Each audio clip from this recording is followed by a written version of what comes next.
नामदेव जी एकादशी का व्रत करते थे, लेकिन वो स्वयं करते थे, इतना ही नहीं सबसे करवाते थे। अगर उनको पता चल जाता कि कोई व्यक्ति रोटी खा रहा है तो उसके घर पहुंच के थाली उठा लाते थे, बोले आज एकादशी आज नहीं खाओगे।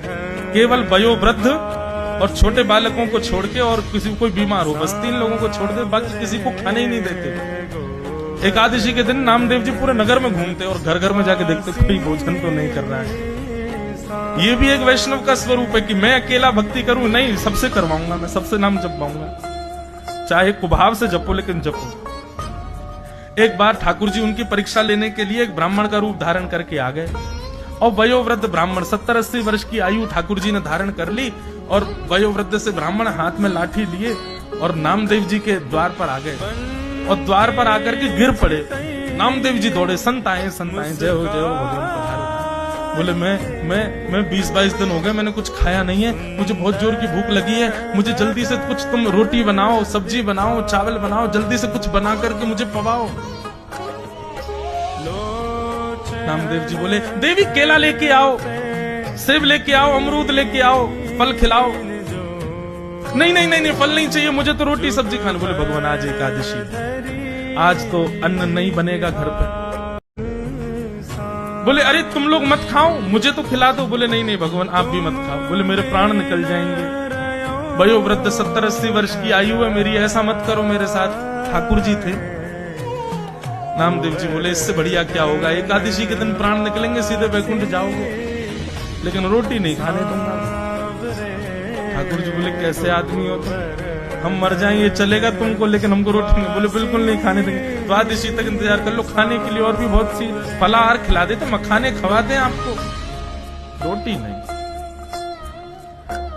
ठाकुर जी तो परीक्षा लेने आए थे, जोर जोर से चिल्लाने लगे, गला पकड़ करके, भगवान अरे देखो मैं किसके माथे आ गया, अरे मेरी एकादशी करवा रहा है जबरदस्ती, मेरे प्राण निकल रहे हैं। अब गली मोहल्ले में भीड़ लग गई, सब लोग आकर के नामदेव जी को सुनाने लगे, अरे तुम्हारी एकादशी तुम करो, इनसे क्यों करवा रहे हो, बेचारे महात्मा मर जाएंगे। बोले नहीं मेरे घर आए हैं, मैं तो अन्न नहीं खाने दूंगा। तो एक पड़ोसी बोला बाबा आप एक काम करो, मेरे घर चलो, मां पाले ना। तो नामदेव जी ने पैर पकड़ ली, बोले जाने भी नहीं दूंगा, खाने भी नहीं दूंगा, जाने भी नहीं दूंगा, यहीं पड़े रहो, और पाना है तो ये है ना, फल ले लो, दूध पी लो, मखाने खा लो, अन्न नहीं खाओगे। गांव के लोग सब गालियां देने लगे। महाराज नामदेव जी से कहने लगे ये कैसी भक्ति तुम्हारी, एक व्यक्ति के प्राण निकले जा रहे हैं और तुम अपने नियम उस पर थोप रहे हो। नामदेव जी बोले सब दोष मुझे लग जाए, मुझे कोई दिक्कत नहीं, लेकिन मैं एकादशी का किसी को उल्लंघन करते देख नहीं पाऊंगा। ठाकुर जी बोले अब ब्रह्मास्त्र चलाना चाहिए।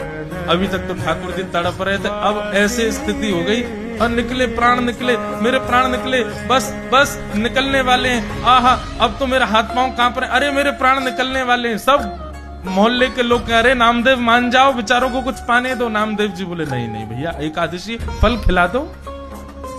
और अंत में ठाकुर जी ने ऐसी एक्टिंग करी कि वो जिस रूप में गए थे उनके प्राण निकल ही गए। गली मोहल्ले के लोग कहने लगे राम राम राम, ऐसी एकादशी का क्या फायदा नामदेव, प्राण निकल गए उनके तुम्हारे घर पर, दोष लगेगा तुमको, तुम्हारी भक्ति व्यर्थ है, तुम जबरदस्ती करवाते हो सबसे। नामदेव जी के नेत्र सजल हो गए, अपनी पत्नी से बोले देवी अपराध तो लग गया हमको, भले ही ठाकुर जी के एकादशी के नियम का पालन का ही सही, लेकिन लगा तुम्हें एक संत के प्राण निकल गए। अपने घर में ही आंगन में चिता बनाई और उस चिता में उस व्यक्ति का शव रखा, और शव के अगल बगल नामदेव जी और उनकी पत्नी और अपने बच्चों को भी बैठा लिया। बोले हमारा अपराध है ना, व्रत तोड़वाया, व्रत पूर्ण करवाया हमने, एकादशी का पालन किया हमने, तो प्राण भी हम त्यागे। और जैसे ही चिता में अग्नि लगा करके नामदेव जी महाराज बैठे, ठाकुर जी कह रहे थे वारे नामदेव तेरी भक्ति को प्रणाम। ठाकुर जी की कमर में जैसे ही ने ताप सा लगा, सोई ठाकुर जी तो उठ के बैठ गए और तुरंत नामदेव जी को खींच करके अपने हृदय से लगाया। इतने में ही देखते देखते श्री पंडरीनाथ भगवान के रूप में वो संत प्रकट हो गए और श्री नामदेव जी को हृदय से लगा लिया। सब मोहल्ले के लोगों ने दर्शन किया, सब प्रणाम किए, देखा तो ठाकुर जी वहां से अंतर ध्यान हो गए। एकादशी के दिन ठाकुर जी आंख खोल खोल के देखते हैं कि आज मुझे कौन कौन याद कर रहा है, मेरे लिए कौन कौन व्रत कर रहा है। इसलिए भैया वैष्णवों की 3 निष्ठा है, तुलसी माला कंठी निष्ठा, दूसरा नाम निष्ठा और तीसरा एकादशी निष्ठा। ये 3 निष्ठाएं जीवन में लाइए। अगर आप इन तीनों से परे हो तो आप अभी वैष्णव नहीं। ये यूनिफॉर्म है 3, ये आपको करने चाहिए।